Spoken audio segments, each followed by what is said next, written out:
السلام علیکم۔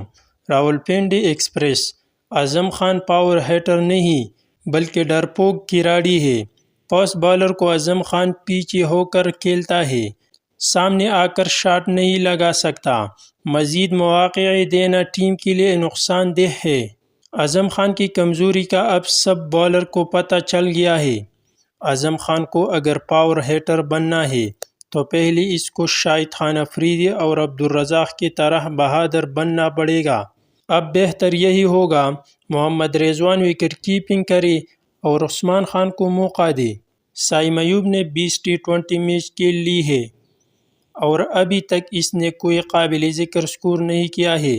مجھے لگ رہا ہے پاکستان ٹیم میں پلیئر کی سلیکشن بہت آسان بنا دی گئی ہے، اس لیے پلیئرز بھی پرواہ نہیں کر رہے۔ پرفارم کر لیا تو ٹھیک، نہیں کیا تو کوئی بات نہیں۔ اس لیول پر آ کر ہونا تو یہ چاہیے کہ ہر میچ کے بعد پلیئر کی پرفارمنس بہتر ہونی چاہیے، لیکن ایسا ہو نہیں رہا۔ سعیم ایوب میرے خیال میں اپنا چانس ضائع کر چکا ہے، اب اسے مزید ٹیم میں رکھنے کا فائدہ نہیں۔ پاکستان کے پاس آپشن ہے۔ سعیم ایوب کو کسی غلط فہمی میں نہیں رہنا چاہیے۔ انگلینڈ کے خلاف میرے خیال میں سعیم ایوب کی جگہ عثمان خان کو چانس دینا چاہیے۔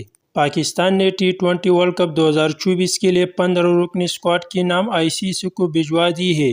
پاکستان کی ٹیم میں 6 batsman, 3 all rounder, 5 fast bowler جبکہ ابرار احمد کی صورت میں 1 اسپنر موجود ہے۔